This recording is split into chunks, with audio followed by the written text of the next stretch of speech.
로버트 L. 루이스의 스티븐스 작가의 지킬 박사와 하이든 씨라는 아주 유명한 단편 소설이 있습니다. 낮에는 많은 사람들에게 존경을 받으며 생활하는 지킬 박사.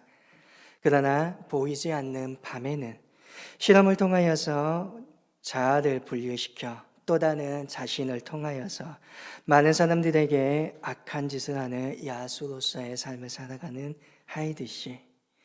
소설에서는 실험을 통하여 선한 인격과 악한 인격을 분리시켰다고 하지만 어찌 보면 한 사람 안에 담겨 있는 겉의 모습과 속의 사람이 다른 선과 악, 이중성을 노골적으로 드러내고 있는 작품일 것입니다. 오늘 우리가 보고 있는 말씀의 바리새인과 서기관의 모습이 한 사람 안에 담겨 있는 지킬 박사요 하이든 씨의 모습 같아 보입니다. 예수님께서는 그들의 특징을 외식이라고 말합니다. 겉은 깨끗하되 실상 속은 깨끗하지 못하다라고 합니다. 주님께서는 오늘 말씀에서 하 있을진정하며 그들의 외식과 그들의 불법을 신랄하게 비판합니다. 그리고 그들의 본 모습이 어떤 것인지를 드러냅니다. 주님께서는 바리새인과 서기관들을 향하여서 장과 대접의 겉은 깨끗하지만 그 안에는 탐욕과 방탕이 가득하다라고 하십니다. 마치 해치나 무덤이라고 하십니다. 무덤 안에는 죽은 사람의 뼈와 썩어져 가는 것들이 가득한데 겉에는 해를 칠해서 깨끗하게 보이는 그 모습이 바로 바리새인과 서기관의 모습이라는 것입니다. 오늘 이 시대를 살아가면서 신앙을 갖지 않는 사람들의 모습을 보면 어떠합니까? 화장을 하고 온갖 명품을 둘러치며 때로는 멋진 타이틀을 가지고서 포장해 가며 살아갑니다. 그러나 그 속에는 얼마나 많은 욕심과 또한 방탕함이 있습니까? 또한 겉으로는 매우 강한 것처럼 보이지만 그 안에는 매우 많은 두려움과 불안들이 숨겨져 있습니다. 문제는 아름다운 곳으로 자꾸만 그것들을 감추려고 하지 속에 있는 것들을 내보이려 하지 않는다는 것입니다. 그런데 감추면 감출수록 보이지 않는 그 은밀한 곳에서 결국 속에 있는 그것들이 기어 나오기 시작한다는 것입니다. 성경으로 돌아와서 바리새인들은 사람들에게 참으로 경건한 모습을 보여줍니다. 그리고 많은 사람들에게 항상을 심어주지요. 그리고 사람들로부터 칭찬과 영광을 받는 것을 너무나 좋아했습니다. 바리새인들의 구제 행위가 대표적입니다. 그들은 정말 끊임없이 구제를 행했습니다. 구제라는 건 정말 좋은 것입니다. 그러나 그 구제가 자기의 자랑이 된다면 문제가 있습니다. 주님께서 구제를 가르치시며 그 목적은 이웃 사랑에 있음을 이야기합니다. 그런데 바리새인들은 이웃 사랑보다도 그 구제를 통하여서 사람들의 칭찬과 인정을 받는 것이 그들의 목적이었습니다. 유대의 랍비들도 이러한 외식적인 구제에 대해서 경고합니다. 유대인들이 최고로 인정하는 구제, 그것은 도움받는 사람이 모르게 도와주는 것입니다. 은밀함 속에 행해지는 구제, 그것을 하는 사람은 모세보다 더 위대하다라고 그들은 말합니다. 받은 사람도 좋고 주는 사람도 좋은 것, 자신의 영광을 드러내지 않는 것, 그것이 구제라는 것입니다. 그런데 안타깝게도 바리새인들은 서기관들은 그렇지 못합니다. 자신의 구제를 드러냅니다. 그리고 이를 통하여서 영광 받기를 좋아합니다. 이들이 기도할 때도 그들의 외식의 모습이 드러납니다. 이들이 기도하는 목적은 다릅니다. 그들은 사람에게 보이려고 해당과 큰 거리 어귀에서 기도합니다. 하나님을 향하여서 기도하는 것이 아니라 사람에게 보여주기 위한 기도입니다. 나는 이만큼 경건하다. 나는 이만큼 신실하게 신앙생활을 하고 있다. 사람들에게 그러한 모습을 보이고 그 모습을 통하여서 칭찬받고자 하였다는 것입니다. 사람들은 그 모습을 보면서 칭찬하고 그 경건을 높이 찬양할 줄 모르지만 하나님은 외모가 아니라 중심을 보시는 분입니다. 하나님을 향하는 않는 이 마음, 그 안에 감춰져 있는 것을 주님께서는 보고 계셨을 것입니다. 뿐만 아니라 외식하는 모습은 안식일에도 잘 나타납니다. 이들은 하나님의 율법, 특히 안식일은 매우 철저하게 지켜지는 것처럼 보여집니다. 그러나 실상은 그 안에 온갖 폭력이 난무합니다. 율법 속에서 중요한 것은 긍휼과 자비입니다. 그러나 자기들이 더 중요하게 생각하는 의식적인 면을 가지고서 사람들의 경건의 척도를 들이댑니다. 이들의 이러한 외식은 예수님께서 안식일에 병자를 고쳤을 때에 병자가 고통에서 벗어나는 것을 보고 감동하기보다는 자신이 정한 안식일 규정을 범한 것에 대해서 비난하고 분노로 나타냅니다. 안식일 규정은 안식일에 금지해야 할 종목을 234가지를 정해놓고 그 규정을 따르라고 말하는 것입니다. 어떤 때는 이 안식일 규정을 이용하여서 예수님을 시험하기도 하고 때로는 이러한 규정을 가지고서 예수님을 넘어뜨리는 음모의 수단으로 삼는 바리새인과 서기관의 모습을 성경을 통하여서 우리는 보게 됩니다. 뿐만 아니라 오늘 말씀의 앞의 상황인 23장 16절 이하를 보면 그들이 가지고 있는 욕심이 매우 노골적으로 나타나게 됩니다. 서기관과 바리새인들 어떠한 사람이 맹세를 할 때에 성전이나 제단을 두고 맹세하며 별로 관심을 보이지 않지만 성전의 금이나 성전의 예물을 두고 맹세하며 반드시 지키라고 말합니다. 이것은 그들이 하나님보다 물질에 더 관심이 있음을 잘 보여줍니다. 성전이나 제단을 두고 하는 맹세는 물질적 이익이 없기 때문에 성전의 금이나 예면을 걸고 맹세하는 것, 자신들에게 분명히 돌아올 것을 알기 때문에 그렇게 말합니다. 또한 그들은 매우 특별하게 11조를 드립니다. 그들은 매우 열심이어서 박하와 근채와 해양에 11조를 드렸다라고 성경에서는 말합니다.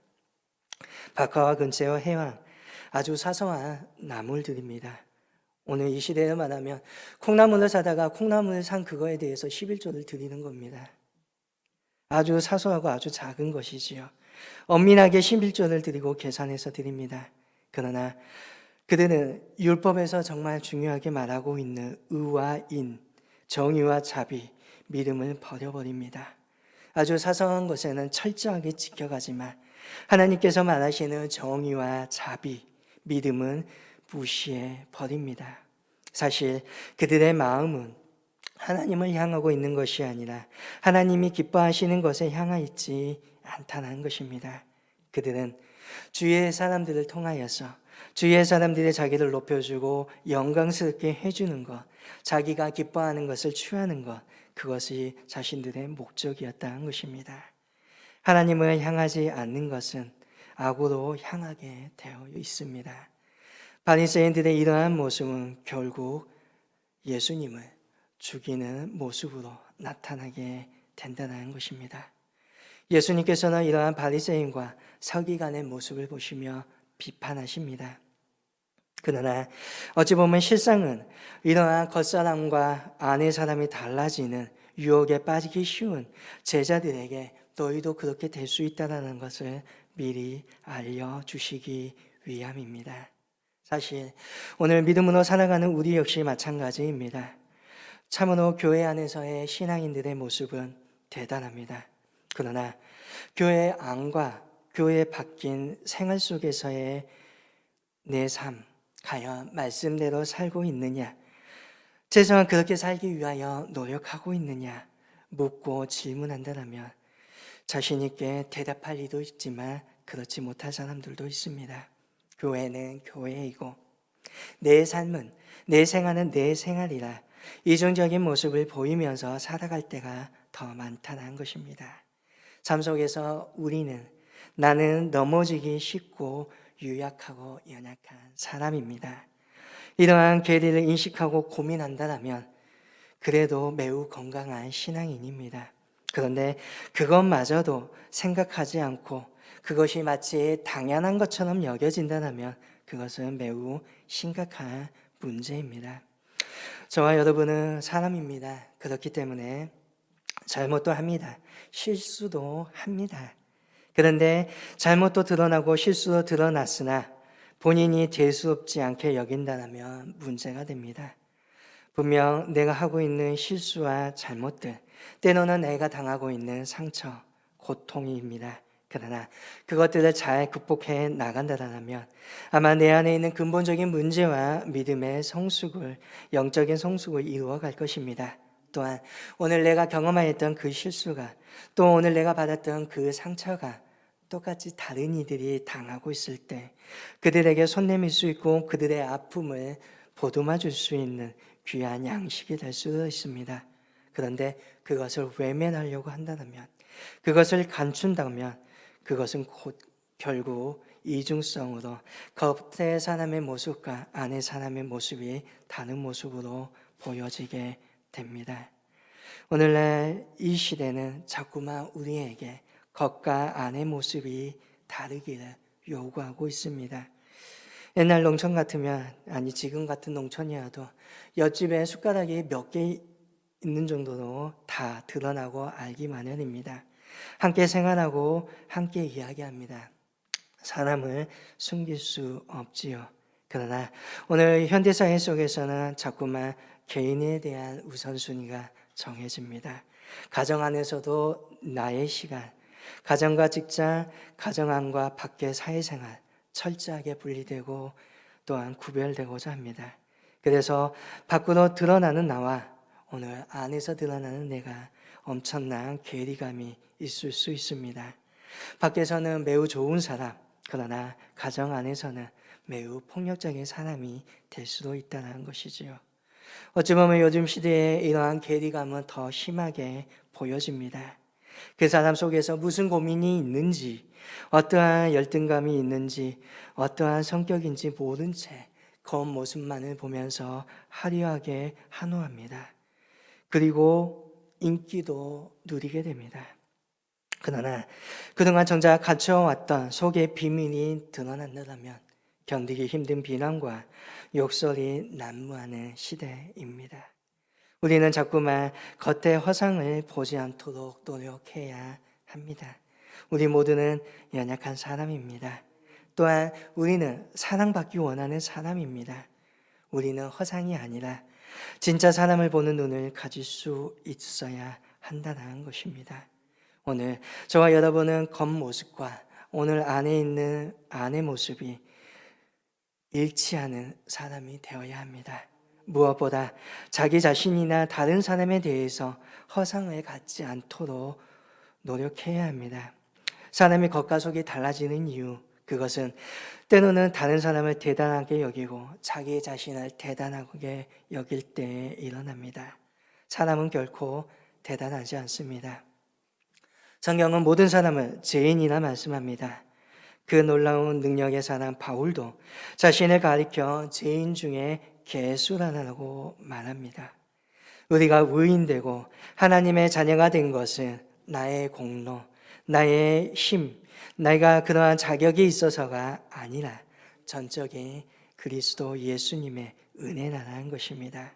우리가 가지고 있는 그것은 나의 것이 아니라 그리스도께서 주신 낯선 의입니다.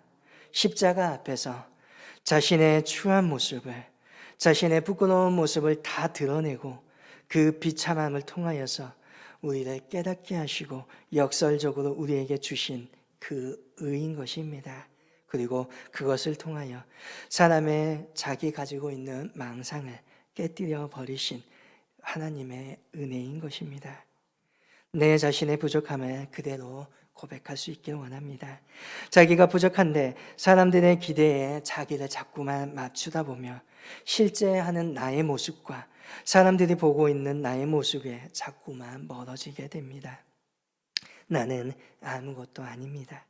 사도 바울이 그래하였던 것처럼 무엇보다 자기의 연약함을 자랑할 수 있기를 바랍니다. 위대한 사도 바울, 분명 화려한 글솜씨와 문장을 통하여서 서신들을 통하여서 많은 이들을 감동시킵니다.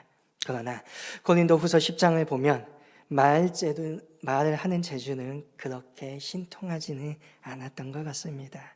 또한 그는 몸의 가시라고 하여서 몸에 어떠한 질병도 가지고 있었던 것처럼 보여집니다. 바울은 이 연약함을 극복할 수 있도록 3번을 간절히 하나님 앞에 기도했다고 합니다. 그런데 하나님께서 바울에게 주신 대답은 고쳐주신 것이 아니라 내 은혜가 내게 족하다. 내 은혜가 내게 족하다. 그렇게 말씀하십니다. 그리고 내 능력이 너의 그 약한 데서 온전하여 진다라고 말씀하십니다. 이후 사도 바울은 자기의 약한 모습을 자랑하게 됩니다. 사도로서 능력, 사도로서의 명예, 사도가 가지고 있는 체면보다 자기의 부족함을 자랑하게 됩니다. 그것은 나의 부족함을 인정함으로 말미암아 하나님께서 일하시기 시작하기 때문입니다. 나의 부족함을 인정할 때 우리의 마음이 편해집니다. 자꾸만 나를 대단하다, 내가 자랑스럽다라고 말을 할 때, 무엇인가 된다라고 말할 때 자꾸만 나는 무언가에 눌려지게 됩니다. 성경에서 다윗도 마찬가지입니다. 그가 가지고 있던 강점은 자기의 연약함을 인정할 수 있었다는 것입니다. 다윗이 밧세바를 취합니다. 그가 한 행동은 남편 우리아를 죽이도록 명령하는 것입니다. 하나님께서는 이를 알고 나단 선지자를 보내어 책망합니다. 이 책망을 받을 때 분명 다윗은 왕입니다. 묵살할 수도 있지요. 그는 통일제국을 이룬 강성한 왕입니다. 싸움에 나가서 매번 승리했던 왕입니다. 고대의 역사를 보면 왕들에게 자기가 마음에 드는 여인들을 얼마든지 취하는 일이 비일비재했습니다. 다윗 또한 자기의 치부를 가리기 위해서, 또한 다윗 또한 자기의 욕심을 채우기 위해서 얼마든지 나단의 그 이야기를 묵살할 수도 있었고 선지자 나단을 죽일 수도 있었습니다. 그러한 권력을 다윗은 가지고 있었습니다. 그러나 다윗은 그렇지 않습니다. 자신의 치부를 그대로 받아들이고 내어놓습니다. 그리고 하나님께서 내리시는 벌도 그는 달게 받습니다. 이것이 바로 다윗의 위대한 점입니다. 자꾸만 겉과 속이 다른 사람이 되는 기도에 설 때 그는 하나님을 택하고 양심의 믿음을 택했습니다. 이는 나는 일개 목동에 지나지 않았다. 이렇게 나를 높게 하신 분은 하나님이시라는 철저하게 은혜를 의식하고 있었기 때문입니다. 자기가 가지고 있는 권위, 자기가 가지고 있는 명예가 아니라 하나님 앞에 서는 것이 더 중요하게 생각했다는 것입니다. 오늘날 우리는 이 시대를 살아가면서 자꾸만 겉과 속의 모습이, 겉과 안의 모습이 다르기를 강요받습니다. 그러나 중요한 사실은 내 겉모습과 내 안의 모습이 다른 위선적인 삶을 살아간다면 결코 행복하지 않는다는 것입니다. 잘못을 고칠 수도 없고 자기답지도 않습니다. 언제까지 우리는 다른 사람을 바라보는 눈을 중요하게 생각하며 살아가게 될 것입니다. 그러나 저는 그러한 삶을 살아가지 않기를 원합니다. 나의 잘못을 인정하며 자신의 연약함을 위장하지 아니하고 하나님 앞에 그대로 내어놓을 수 있기를 원합니다. 이것이 행복입니다. 자기다울 때 비로소 우리는 충분히 내 안에 있는 능력들이 나타나게 됩니다. 하나님께서는 오늘 저와 여러분을 탓하지 않습니다. 내가 연약하다고 해서, 내가 부족하다고 해서 하나님은 결코 너는 못났어라고 이야기하지 않습니다. 오히려 그러한 모습을 내어놓았을 때에 하나님은 그러한 모습을 통하여서 세상의 지혜를 꺾으시고 세상의 능력을 꺾는 놀라운 일들을 일으켜 주신다는 것입니다. 저와 여러분은 고난주가 이 기간에 우리의 모습을 다시금 되돌아보기 원합니다. 나의 모습이, 안에 나의 모습이 과연 하나의 모습인가? 겉모습과 속의 사람이 자꾸만 여전히 싸우고 있지는 아니한가? 만약 싸우고 있더라면 지금 나의 모습은 하나님께서 원하시는 그 모습으로 이끌어갈 수 있는 믿음의 저와 여러분 될 수 있기를 간절히 소망합니다.